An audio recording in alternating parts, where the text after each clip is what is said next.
You listen to lectures and stuff. On the net, people give you like Anwar Awlaki tapes. I listen to all of them. And I started hanging around with people. They recommend like listen to this person, listen to this individual. Nobody can deny there's a war going on. In the news like everybody else.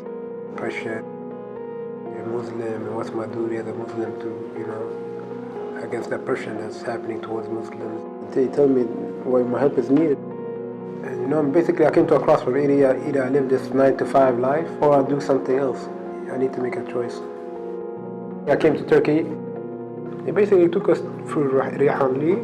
We paid them like $50 or something.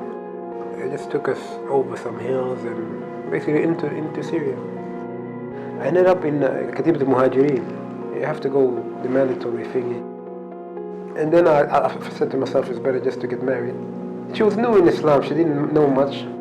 She'd been told in Sweden that she has to come. She has to travel, to live in a Muslim country. And I married her. So I just took my wife and I moved into that house.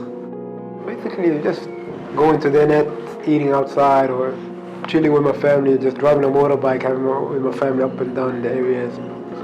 Nobody forced you to do anything. And then this whole thing started. Basically the whole fighting between Jaysh Hurr and the Islamic State. All of the foreigners, they were being told that you have to choose a side. So you have to stand with the Islamic State, because if you don't, they're going to kill all of you. Most of the foreigners, majority of them, maybe 80%, went with the Islamic State. But me, I didn't have to carry a lot of arms and stuff because I'm epileptic since I was 17. At those times, there was no work. Stand here and watch under the checkpoint person. When they bring someone that's injured, they give him the first aid, whatnot, this thing. And I take this person that's injured, I drive him from that point to the hospital. Something's wrong here, The first word of descent or whatever, you're gone. You're in jail, you're executed. I see execution, maybe they come with prisoners and they execute them. You pass around about, see heads or whatever, they put up heads. You go to shop, a car dragging a body behind it, things like this. And they stop you, you have no choice but to see it.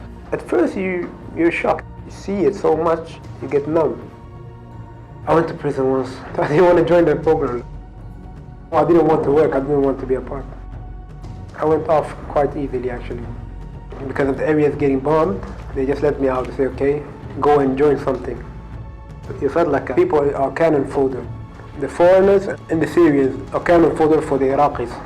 Hundreds and hundreds of people in the training camps, most of them just getting sent off to Iraq and were just getting killed in places like Beach. The strongest weapon the Islamic State had was the media. It looks like an action movie. You think you're watching an action movie. But looks can be deceiving. So people just see that image that they are giving out. It just lies. They just get sent off to Iraq.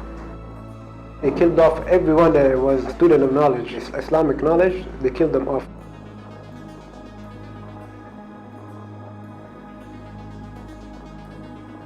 A kilo of rice was $100. The prices are ridiculous. A lot of children are dying because of starvation. Anyone that's had the most smallest of sickness dying because there's no food and there's no medicine.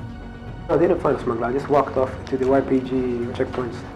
I have 3 small kids and they don't deserve to be in this position. They have no sin. It weren't their fault. I want to go home. I just want to apologize to my parents for not taking their advice, and I want to apologize to my kids. So I just want to hug my kids so badly.